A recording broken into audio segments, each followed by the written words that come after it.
Hello guys, welcome to EPD education. काहीच MS set म्हणजेच Maharashtra set जो एक्झाम 26 सप्टेंबर 2021 रोजी कंडक्ट केलेला आहे. त्या एक्झामचा जो क्वेश्चन पेपर होता तो क्वेश्चन पेपर कशा पद्धतीचा होता या संदर्भात पूर्णपणे विश्लेषण या ठिकाणी आपण करणार आहोत.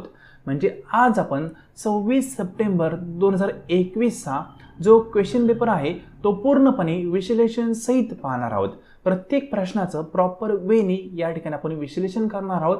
इन फ्युचर जर एक्झामिनेशनमध्ये अशा प्रकारचे प्रश्न आले तर ते प्रश्न आपण कशा पद्धतीने सोडवायला हवे हे तुम्हाला यामार्फत कळून येईल. सो फ्रेंड, आजचं लेसन सुरू करण्यापूर्वी एक छोटीशी इन्फॉर्मेशन. MS सेट, नेट आणि पेट या तीनही एक्झाममधील पेपर 1 साठी डिटेल कोर्स आपण प्रोव्हाइड करत आहोत. त्या कोर्समध्ये MS सेट आणि UGC नेट या दोनही एक्झामचा जो पेपर फर्स्ट आहे तो डिटेलमध्ये तुम्हाला कव्हर करून दिला जातो. प्लस त्या संदर्भात रिव्हिजन करून घेतली जाते आणि MCQs प्रॅक्टिस देखील प्रोव्हाइड केली जाते. मग या कोर्सबद्दल तुम्हाला डिटेलमध्ये इन्फॉर्मेशन हवी असेल तर तुम्ही आपल्या व्हॉट्सअप नंबरला मेसेज करू शकता. व्हॉट्सअप नंबर आहे 9011 36 20 82. यावर मेसेज केल्यानंतर तुम्हाला कोर्स संदर्भात पूर्ण माहिती प्रोव्हाइड केली जाईल. तर फ्रेंड, आज आपण 26 सप्टेंबर 2021चा जो क्वेश्चन पेपर आहे तो ॲनालाइज करणार आहोत. याआधी 23 जून 2019चा क्वेश्चन पेपर आपण पूर्णपणे ॲनालिसिस केलेला आहे. त्यानंतर जो 27 डिसेंबर 2020चा क्वेश्चन पेपर होता तो देखील पूर्णपणे ॲनालाइज केलेला आहे. ज्या विद्यार्थ्यांनी या प्रिव्हियस इयरच्या दोनही क्वेश्चन पेपरचे व्हिडिओ पाहिले नसतील त्यांनी डिस्क्रिप्शन बॉक्स चेक करा. त्यामध्ये दोन्ही व्हिडिओंच्या लिंक दिलेल्या आहेत. तुम्ही 2019चा क्वेश्चन पेपर होता तो देखील पूर्णपणे पहा. 2020च्या क्वेश्चन पेपरचे ॲनालिसिस पूर्णपणे पहा. त्यानंतर 2021चा जो क्वेश्चन पेपर आहे जो आज आपण ॲनालाइज करणार आहोत तो पहा. सर्व प्रिव्हियस इयरचे क्वेश्चन पेपर सोडवणं अतिशय महत्त्वाचं आहे. न्यू सिलेबसनुसार जे काही क्वेश्चन पेपर आहेत ते पूर्णपणे पहा, जेणेकरून तुम्हाला कळलं की एक्झामिनेशनमध्ये कशा प्रकारचे क्वेश्चन येतात आणि पर्टिक्युलर क्वेश्चनना आपण कशा पद्धतीने सोडवला पाहिजे. ठीक आहे, तर आज आपण 26 सप्टेंबर 2021चा क्वेश्चन पेपर ॲनालाइज करणार आहोत. तर या ठिकाणी हा क्वेश्चन पेपर आहे तो मी ॲड केलेला आहे. हा क्वेश्चन पेपर MS सेट एक्झामच्या ऑफिशियल वेबसाईटवरून मी डाउनलोडिंग केलेला आहे. इथं पाहू शकता सप्टेंबर महिन्यामध्ये हा एक्झाम झाला. 2021ला हा पेपर कंडक्ट केला. ठीक आहे, हा कोड आहे 21 म्हणजे 2021. टोटल 50 क्वेश्चन होते. एका क्वेश्चनला 2 मार्क म्हणजे 100 मार्काचा पेपर होता. या ठिकाणी ऑन अँड ॲव्हरेज तुम्ही असं लक्षात घेऊ शकता एका प्रश्नासाठी 1 मिनिट असतो.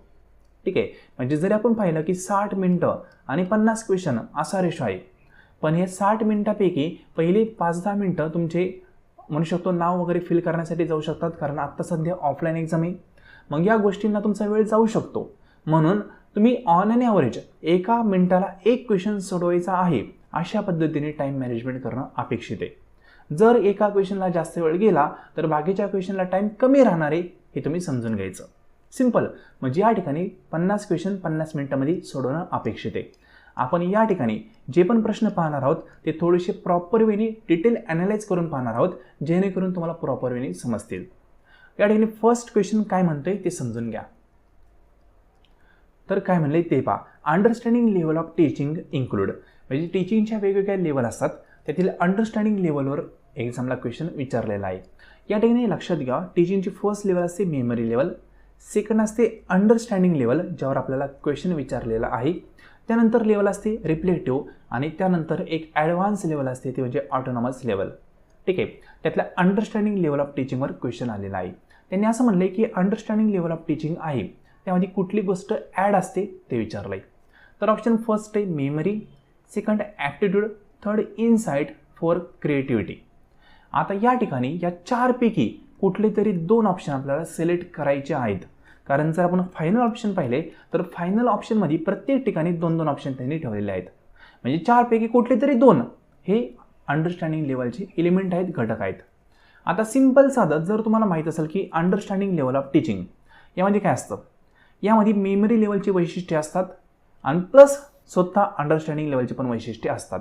म्हणजेच काय, मेमरी लेवलमध्ये आपण गोष्टी पाठ करतो. अंडरस्टँडिंग लेवलला काय असतं, आपण गोष्टी पाठ केलेल्या असतात त्या गोष्टी आपण समजून घेण्याचा प्रयत्न करतो. कुठे? अंडरस्टँडिंग लेवलमध्ये. रिपीट करल, मेमरी लेवलमध्ये गोष्टी पाठ करतो, ज्यावेळेस आपण पुढच्या लेवलला येतो त्यावेळेस आपण पहिली पायरी चढलेलो आहे, दुसऱ्या पायरीवर आलो म्हणजेच काय, पहिल्या पायरीचा एक्सपिरियन्स आपल्याला आहे. सिंपल ना. मग मेमरी लेवल ही पहिली पायरी, दुसरी पायरी अंडरस्टँडिंग, तिसरी रिफ्लेक्टिव्ह. मग पहिल्या पायरीवर तुम्ही पाय दिल्याशिवाय दुसऱ्या पायरीवर जाऊ शकता का? जाऊ शकत नाही. मग या ठिकाणी लक्षात ठेवायचं, जोपर्यंत आपण मेमरी लेवल फुलफिल करीत नाही तोपर्यंत आपण अंडरस्टँडिंग लेवलला पोहोचत नाही. मग मेमरी लेवलला आपण काय करतो, गोष्टी पाठ करतो, समजून घेत नाही. आणि ज्या गोष्टी पाठ झालेल्या आहेत त्या आपण अंडरस्टँडिंग लेवलला समजून घेतो. Simple point. आता अंडरस्टँडिंग लेवलमध्ये गोष्टी काय ॲड असणार आहे? पहिली गोष्ट असणार आहे मेमरी. ही ॲड असणार आहे का नाही? असणार आहे, कारण मेमरीशिवाय आपल्याला दुसऱ्या पायरीवर जाताच येत नाही आहे. म्हणजे मेमरी ही गोष्ट ॲड असणार आहे अंडरस्टँडिंग लेवलमध्ये. पहिल्यांदा आपण गोष्टी पाठ केलेल्या असतात. सिंपल. तर पॉईंट फर्स्ट 100% आपला करेक्ट येणार आहे. ऑप्शन बी काय म्हणते पहा, ॲप्टिट्यूड. ॲप्टिट्यूड म्हणजे काय, तुम्हाला सर्व गोष्टींचं नॉलेज आहे, तुम्ही या ठिकाणी प्रॅक्टिकली प्रॉब्लेम सोडवू शकता, त्याला आपण ॲप्टिट्यूड असं म्हणतो. तर अंडरस्टँडिंग लेवलमध्ये आपण गोष्टी समजून घेतो आणि ज्या गोष्टी समजल्यात त्याच्या बेसवर आपण क्रॉस क्वेश्चन विचारू शकतो, प्रॉब्लेम आपण सॉल्व्ह करू शकतो. ती लेवल म्हणजे रिफ्लेक्टिव्ह लेवल ऑफ टीचिंग. मग रिफ्लेक्टिव्हचा पार्ट आहे ॲप्टिट्यूड, हा पुढचा पार्ट आहे, आपल्याला अंडरस्टँडिंगपर्यंतच पाहिजे. थर्ड ऑप्शन काय पहा, इनसाईट. म्हणजे ॲप्टिट्यूड येणार नाही, कारण का, तो रिफ्लेक्टिव्हचा पार्ट आहे, लक्षात ठेवा. इनसाईट म्हणजे काय, एखादा जो पॉईंट आहे तो प्रॉपर वेने समजून घेणं, त्याला आपण इनसाईट असं म्हणतो. मग या ठिकाणी इनसाईट अंडरस्टँडिंगचा पार्ट आहे का? यस, डेफिनेटली, कारण समजून घेणं म्हणजे अंडरस्टँडिंग. आणि इनसाईट कुठं ना कुठं हा पर्टिक्युलर अंडरस्टँडिंगमध्ये येऊ शकतो. मग ऑप्शन फर्स्ट पण येणार, ऑप्शन थर्ड पण येणार. ठीक आहे. आता कुठले तरी दोनच ऑप्शन निवडायचे. मग या ठिकाणी ऑप्शन सी पहा, ऑप्शन फर्स्ट अँड थर्ड, म्हणजे अल्टिमेट ऑप्शन सी आपला करेक्ट आहे.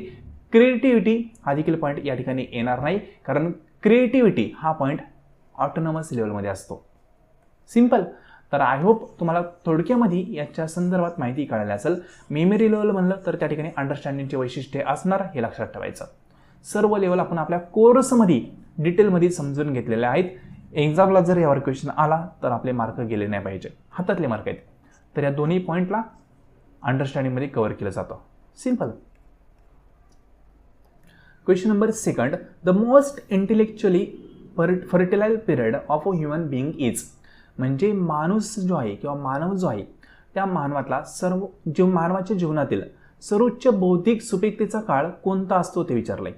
म्हणजे काय, अशी कोणती माणसाची लेवल आहे की त्यामध्ये तो व्यक्ती खूप जास्त नॉलेज घेऊ शकतो, त्याला शेप आपण देऊ शकतो. जसं म्हणतो आपण पहा, लहान मुलाचे स्पेसिफिक वय असतं त्याला वळण लावण्याचं, बरोबर ना.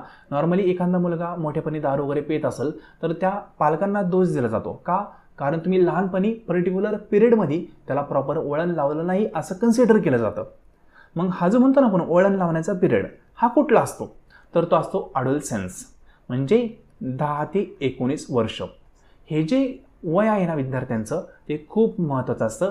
यामध्ये विद्यार्थ्यांचं करिअर काय होणार आणि कसं होणार हे ठरवलं जातं. अनेक विद्यार्थ्यांना आपण म्हणू शकतो प्ले ग्रुपमध्ये टाकतो, ते काही उपयोगाचं नाही आहे. त्यावेळेस विद्यार्थ्याला काहीच कळत नसतं. ॲक्च्युली जो पिरियड म्हणतो ना आपण खूप महत्त्वाचा आहे, ज्यावर फोकस पालकांनी केलं पाहिजे, तो म्हणजे 10 ते 19 वर्षांचा. विद्यार्थी 10 ते 19 वर्षाचा ज्यावेळेस होत असतो त्यावेळेस त्याचा फिजिकल बॉडी जी आहे ती पण वाढत असते, हाईट वाढते, ठीक आहे, तब्येत वाढते 10 ते 19 वयोगटामध्ये असताना, प्लस त्याची बुद्धिमत्ता देखील वाढत असते. त्यावेळेस त्याला योग्य ज्ञान देणं, योग्य आहार देणं हे अतिशय महत्त्वाचं असतं 10 ते 19 वयामध्ये. ठीक आहे, तो सर्वात म्हणू शकतो त्याचा सुपीकतेचा काळ असतो विद्यार्थ्यांचा. तर अडोलसन्स हे करेक्ट आन्सर आहे. हे जे सांगितले ना 10 ते 19 वर्ष, हे मी सांगत नाही आहे, हे कोणी सांगितलंय, WHO म्हणजेच काय, वर्ल्ड हेल्थ ऑर्गनायझेशन यांच्या म्हणण्यानुसार 10 ते 19 वर्ष हे सुपीकतेच्या काळाचं असतं विद्यार्थ्यांचं. हे लक्षात ठेवा. हे वय सांगितलंय कोणी, हे पण एक्झामला येऊ शकतं, तर WHO सांगितलंय, म्हणजे वर्ल्ड हेल्थ ऑर्गनायझेशन जे आहे त्यांनी सांगितलंय. त्यानंतर question number third, online discussion forum of a स्वयं इज फॉर. स्वयंचा फुल फॉर्म तुम्ही पहिल्यांदा लक्षात ठेवा, मी खूप वेळा सांगितलेलं आहे म्हणून काय रिपीट करत नाही. ठीक आहे. आता या स्वयंच्या फुल फॉर्मला तुम्ही लक्षात ठेवलं असेल तर स्वयंबद्दल त्यांनी नवीन काय क्वेश्चन विचारला आहे. ऑनलाईन डिस्कशन फोरम आहे स्वयंचं, ते कशासाठी असतं ते विचारलं आहे. तर स्वयंमध्ये जे ऑनलाईन काय डिस्कशन, ऑनलाईन डिस्कशन कसं होऊ शकतो, ज्यावेळेस ते लाईव्ह येतील त्यावेळेस. आणि हे डिस्कशन का केलं जाऊ शकतं?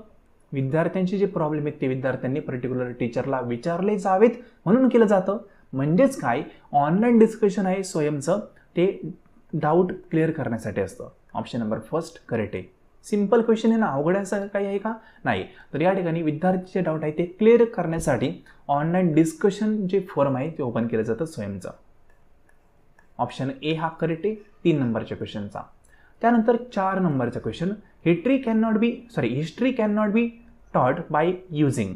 म्हणजे इतिहास हा जो विषय आहे तो विषय खालीलपैकी कुठली गोष्ट वापरून शिकवता येणार नाही ते विचारलंय. म्हणजे खालीलपैकी 3 गोष्टी वापरून इतिहास विषय शिकवता येईल, एक कुठली वापरता येणार नाही ते विचारलंय. Option first digital charts. वेगवेगळे चार्ट असतात पहा, ठीक आहे, असे ग्राफ असतात, चार्ट असतात, ती वापरून इतिहास शिकवता येऊ शकतो का? डेफिनेटली येऊ शकतो. मी पण हायर एज्युकेशनमध्ये विद्यार्थ्यांना रिकमेंड केलंय, जे पण ॲक्ट असतील, इयर असतील, त्यांचा चार्ट क्रिएट करा आणि पाठ करा. होऊन गेलेल्या गोष्टी आहेत, चार्ट मार्फत प्रॉपर वेने शिकवता येतात त्या गोष्टी. हे करेक्ट आहे, चुकीचं नाही आहे. तुम्हाला चुकीचं कुठलंही विचारलंय. ऑप्शन बी मॅप्स. मॅप्स हे तर अतिशय महत्त्वाचे हिस्ट्री शिकवण्यासाठी. MPSC UPSCचे तुम्ही क्लास पाहिले असेल, त्या ठिकाणी मोठे मोठे मॅप ज्या स्क्रीन आहेत त्या विद्यार्थ्यांसमोर प्रेझेंट केल्या जातात आणि त्यामार्फत सांगितलं जातं की हा राजा कुठून कुठे गेला. बरोबर ना?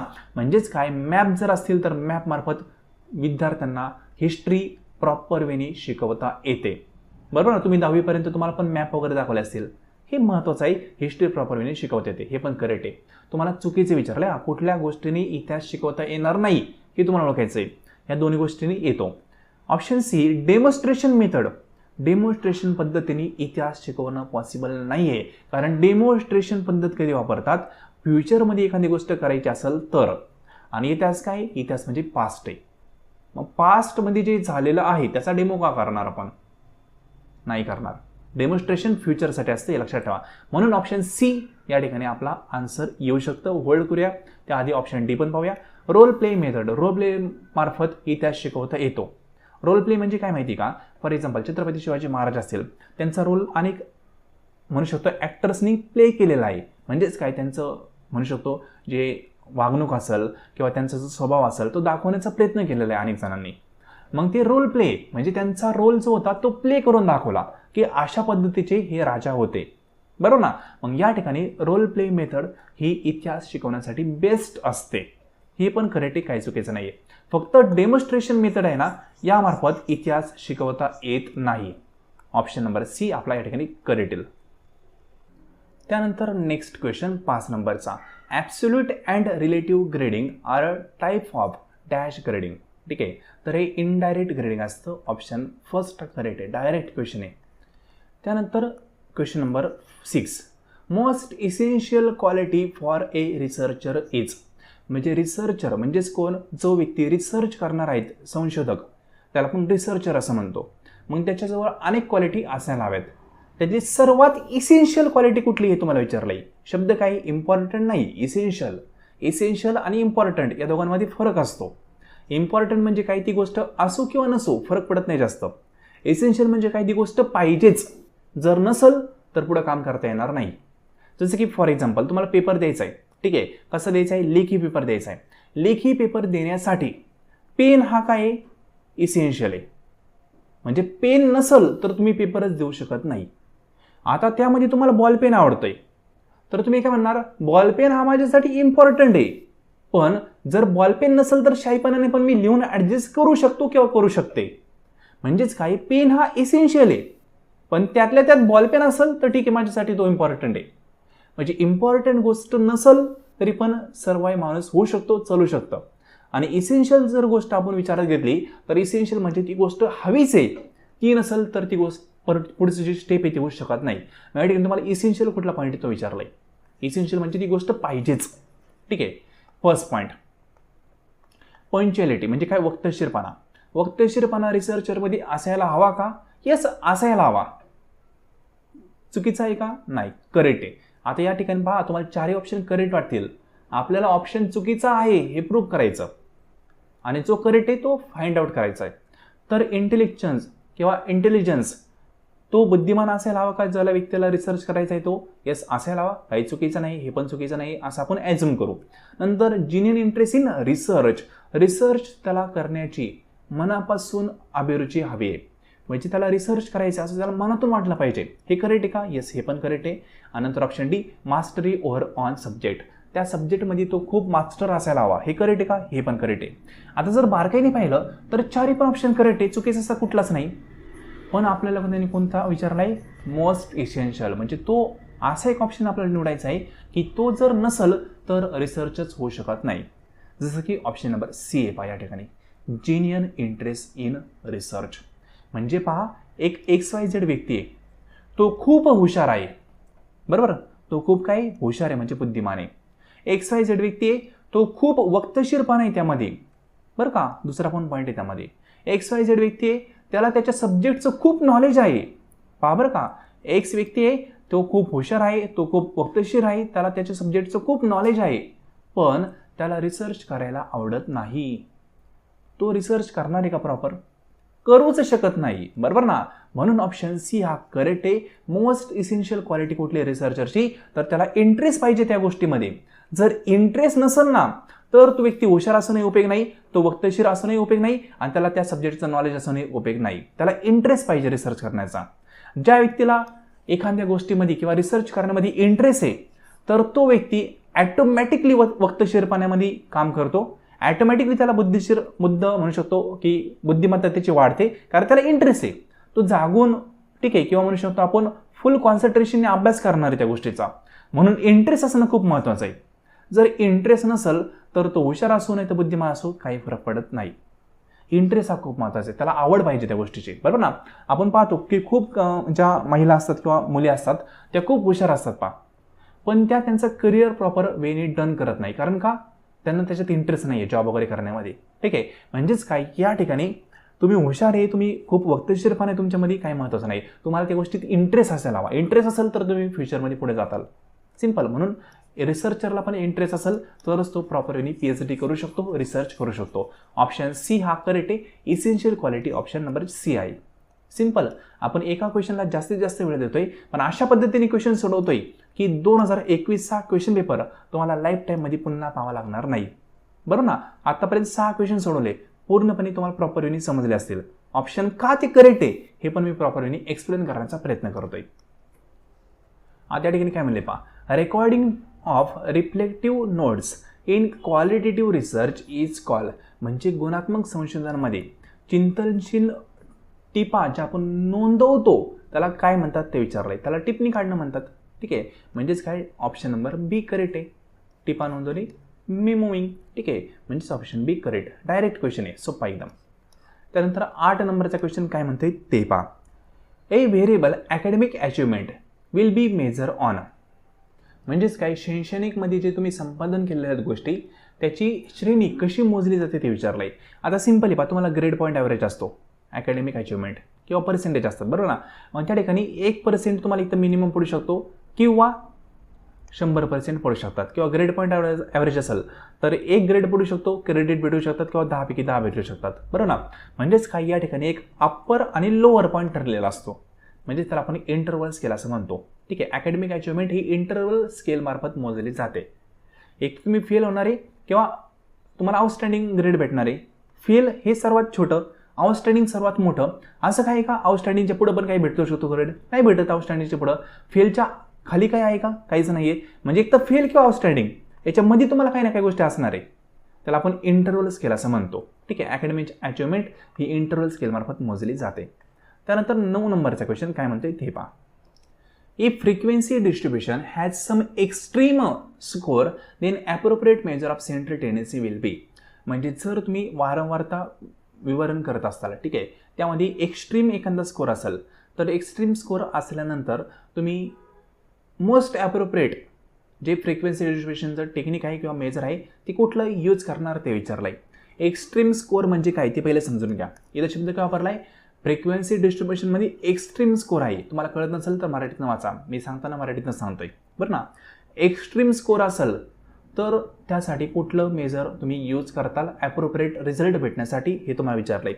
एक्स्ट्रीम स्कोर म्हणजे काय माहिती का? फॉर एक्झाम्पल एक सिरीज आहे, 1 2, नंतर 3, नंतर 2, नंतर डायरेक्टली फॉर एक्झाम्पल 20, त्यानंतर 3, नंतर 1 अशी सिरीज आहे पहा.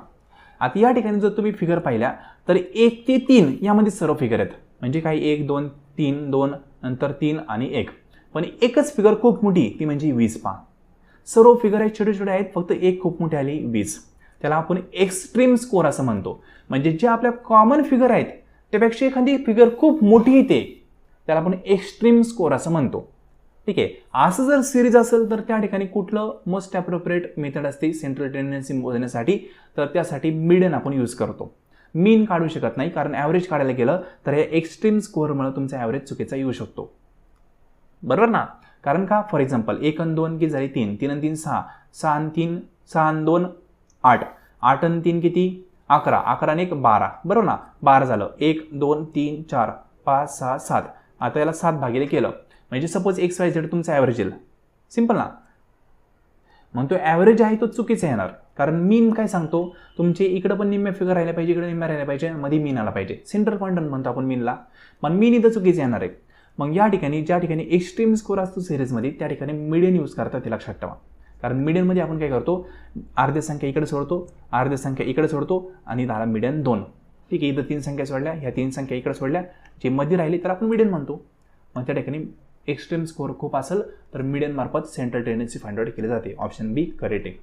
त्यानंतर 10 नंबरचा question, a research paper is base on. Research paper आहे तो कशावर बेस असतो ते विचारलाय. तर ऑप्शन फर्स्ट आहे primary data, option second secondary data, option third descriptive data. Descriptive data research पेपरमध्ये यूज केला जात नाही, प्रायमरी आणि सेकंडरी दोन्ही यूज केला जातो. म्हणून ऑप्शन नंबर सी आपला करेक्ट येईल, फर्स्ट अँड सेकंड. ठीक आहे. लक्षात घ्या, प्रायमरी डाटा म्हणजे फर्स्ट हँड डाटा जो तुम्ही फर्स्ट टाइम कलेक्ट केलेला आहे, आधी अवेलेबल नव्हता कुठेही.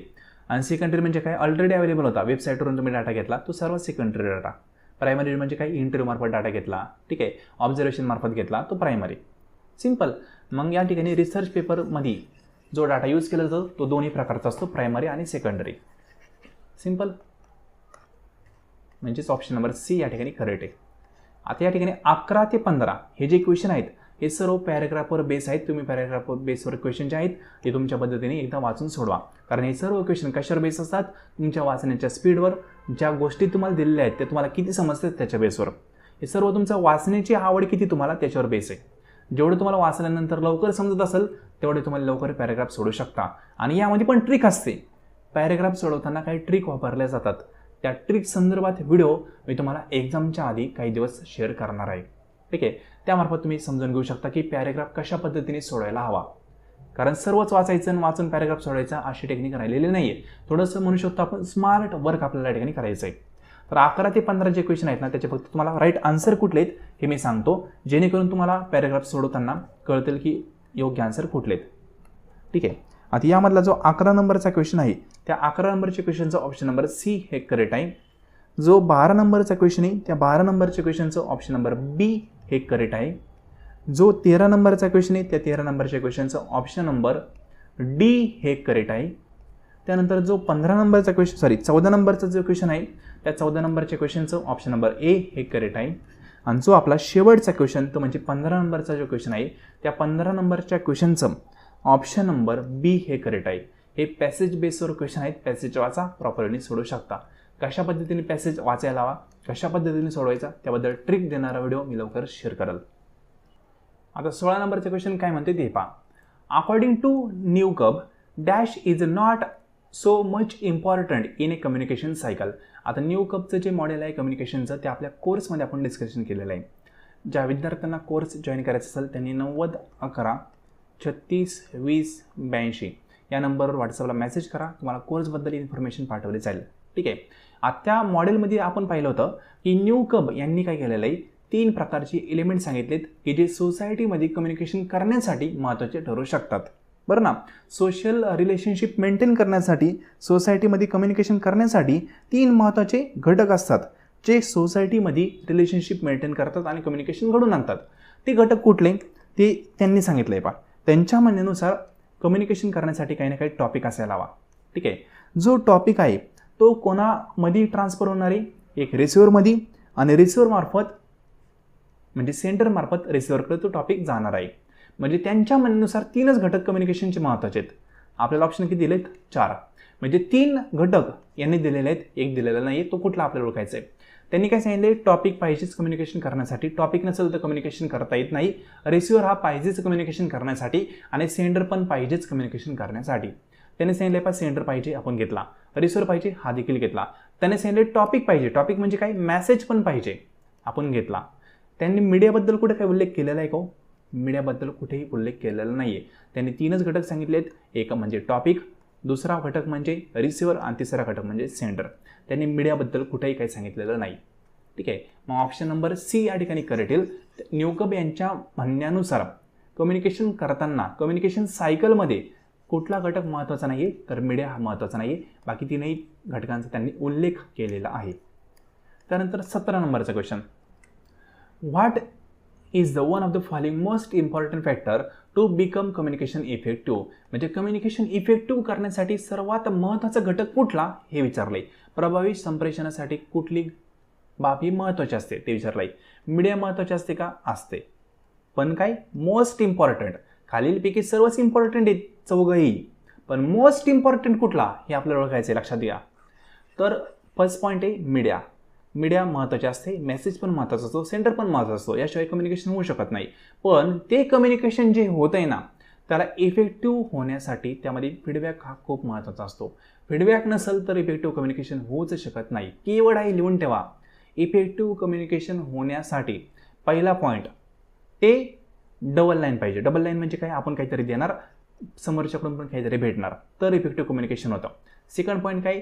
त्यामध्ये फीडबॅक पाहिजे, म्हणजेच समोरच्याने आपल्याला प्रत्युत्तर दिलं पाहिजे, तरच ते कम्युनिकेशन इफेक्टिव्ह होतं. ज्या ठिकाणी फीडबॅक नसतो ते कम्युनिकेशन इफेक्टिव्ह नसतं. लक्षात ठेवा, सिंपल.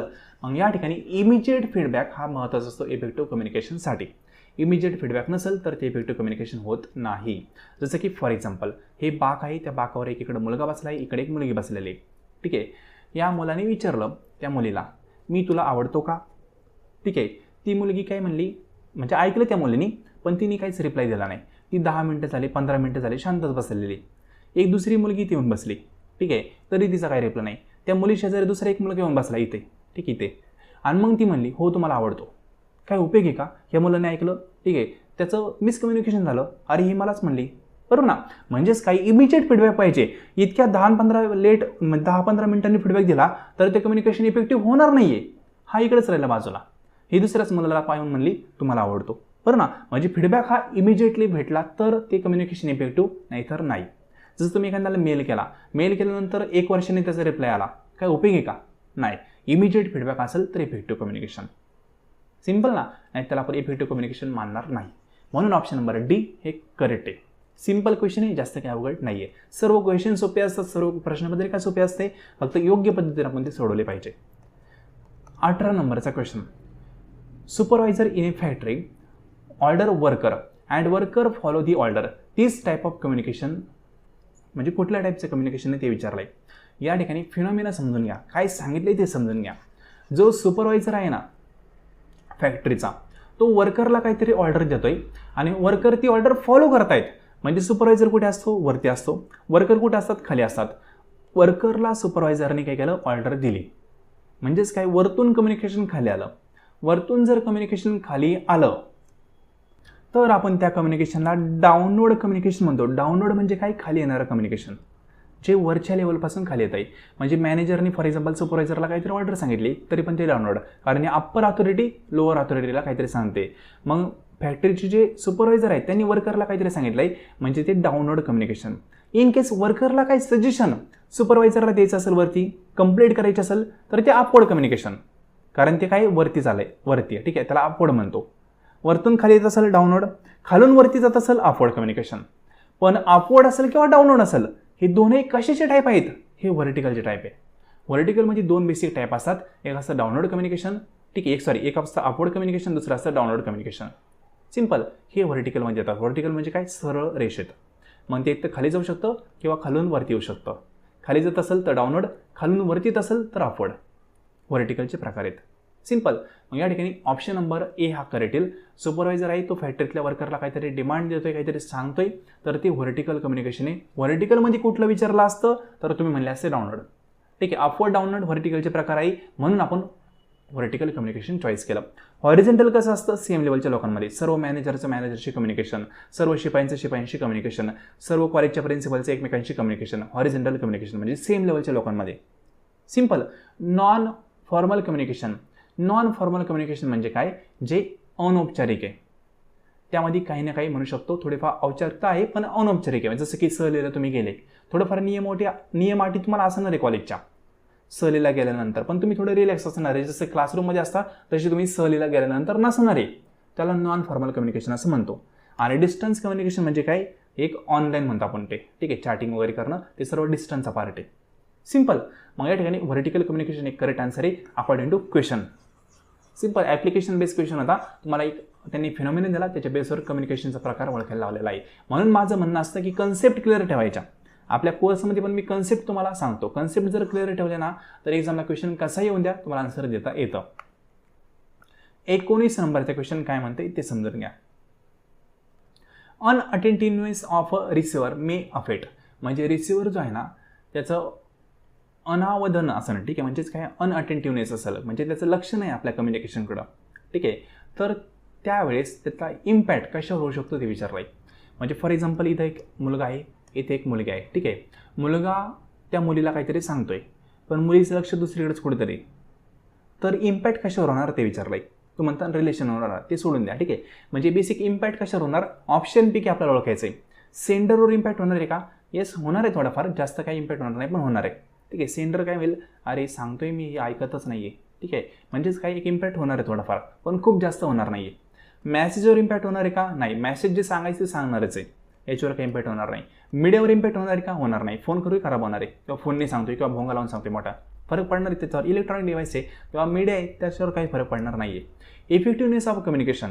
इफेक्टिव्हनेस आहे कम्युनिकेशनचा, त्यावर इम्पॅक्ट होणार आहे का, डेफिनेटली होणार आहे. म्हणजे आपण समोरच्याला काही ना काही सांगतोय आणि समोरचं ते प्रॉपर ऐकत नाही आहे तर आपलं कम्युनिकेशन इफेक्टिव्ह होणार नाही, बरोबर ना. कारण का माहिती का, इफेक्टिव्ह कम्युनिकेशनसाठी महत्त्वाची कुठली गोष्ट आहे, फीडबॅक. आणि समोरच्यांनी आपण सांगितलेलं काही नीट ऐकलंच नाही तर तो फीडबॅक काय देणार आहे, तो फीडबॅक पण प्रॉपर देऊ शकत नाही. म्हणून ते इफेक्टिव्हनेसवर परिणाम होतो. सिंपल पॉईंट हे पहा. आत्ता आपण एक क्वेश्चन पाहिला होता ना, इथं दाखवतो तुम्हाला लक्षात येईल. पहा इथेच कुठेतरी पाहिला होता, एक मिनिट वरती पाहिला होता थोडंसं. इफेक्टिव्ह कम्युनिकेशन व्हायचं असेल तर फीडबॅक महत्त्वाचा असतो, बरोबर ना. मग या ठिकाणी तुम्ही काय करताय, कम्युनिकेशन करताय, समोरच्याला काहीतरी सांगताय पण समोरचा प्रॉपर ऐकत नाहीये आणि न ऐकल्यामुळे तो प्रॉपर फीडबॅक देऊ शकत नाही. तो म्हणून मी ऐकलंच नाही, सॉरी. मग कम्युनिकेशन इफेक्टिव्ह होणार आहे का, होणार नाही. इफेक्टिव्ह फीडबॅक भेटणार नाही, त्यामुळे परिणाम होणार कम्युनिकेशनवर. लक्षात घ्या, जर समोरच्याला तुम्ही काहीतरी सांगताय आणि तो ऐकत नसेल, जसं की हा मुलगा त्या मुलीला काहीतरी सांगतोय पण त्या मुलीने ऐकलंच नाही, मग त्या मुलाने विचारलं, ठीक आहे, की मी जे सांगितलं ते तुला कसं वाटलं, ती म्हणणार आहे का, काहीच सांगू शकत नाही. कारण का, तिने काय ऐकलेलंच नाही आहे. म्हणजे इफेक्टिव्हनेस आहे त्या मुलाच्या बोलण्यावर परिणाम होणार. जसं की एखादा म्हणू शकतो व्याख्याता आहे, तो खूप चांगलं काहीतरी व्याख्यान देतोय मोठं पण मुलं प्रॉपर ऐकत नाही, तर तो व्याख्याता प्रॉपर वेने कम्युनिकेशन करू शकतो का मुलांशी, नाही करू शकत. कारण त्या ठिकाणी समोरचा रिसिव्हर जो आहे तो प्रॉपर वेने ऐकत नाही आहे. रिसिव्हर आहे ना तो ऐकत नाही, ठीक आहे. म्हणून कम्युनिकेशनच्या इफेक्टिव्हनेसवर परिणाम होतो. ऑप्शन नंबर डी करेक्ट आहे 19 नंबरच्या क्वेश्चनचा. आता या ठिकाणी काय म्हणले ते पहा. Program on T V channel sometime mislead society because. म्हणजे दूरदर्शन किंवा दूरवाहिनीवर जे वेगवेगळे कार्यक्रम चालतात त्या कार्यक्रमामुळे समाजाला काहीतरी वेगळ्या दिशेने अर्थ भेटतो, काहीतरी वेगळ्या म्हणू शकतो चुकीच्या दिशेने ते नेतात. असं का होतं, म्हणजे एखादा प्रोग्राम असतं पहा, अनेक जण म्हणतात ते प्रोग्राम बंद करा, आंदोलन करतात. असं का होतं ते विचारलंय. तर ऑप्शन फर्स्ट आहे, audience are in a large number. खूप जास्त श्रोते असतात म्हणून. त्याचा काय संबंध आहे, तुम्ही चांगली एखादा संदेश दिला तर कितीही श्रोते असू द्या परिणाम होत नाही. नंतर ऑडियन्स आर इलिटरेट, म्हणजे ते निरक्षर असतात म्हणून याचाही काय परिणाम होत नाही. सुशिक्षित अडाणीचा संबंध नसतो, ठीक आहे. नंतर audience group are heterogeneous, yes बहुजिन्सी असतात म्हणून परिणाम होऊ शकतो. पण त्या खाली ऑप्शन चांगलं दिलेलं आहे पहा, difference in sender and receiver perception.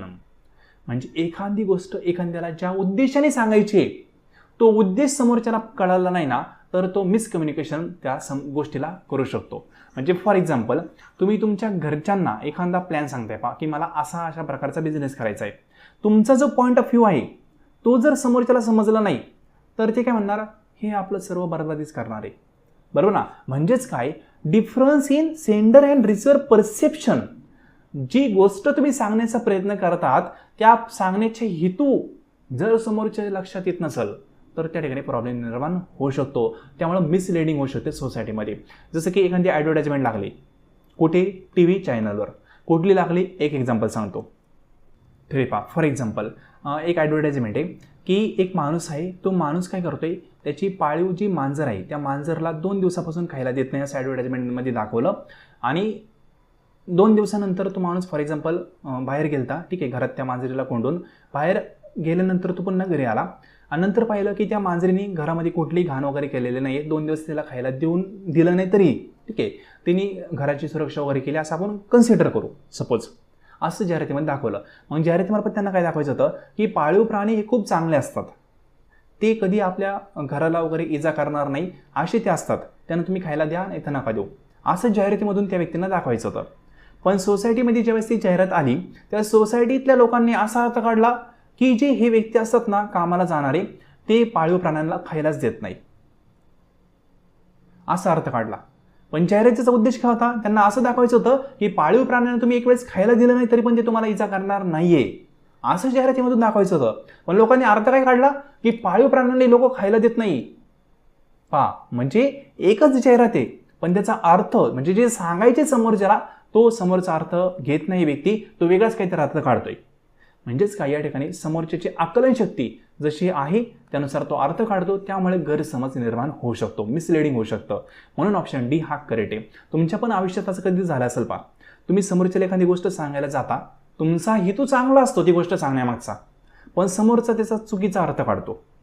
जसं की 2 मित्रांची भांडणं झालेली, ती मिटवण्यासाठी तुम्ही XYZ म्हणजे फॉर एक्झाम्पल एक मित्र इथं आहे दुसरा मित्र इथं आहे, ठीक आहे, तुम्ही इथं आहात, तुम्ही काय केलं, दोघांची भांडणं मिटवण्यासाठी पहिल्यांदा फर्स्ट मित्राला गेले, त्याला काहीतरी सांगितलं, ठीक आहे असं मिटून घे, भांडण नको करू, ठीक आहे, कशाला तुम्ही एकमेकांसोबत भांडणं करताय असं काहीतरी सांगण्याचा प्रयत्न केला.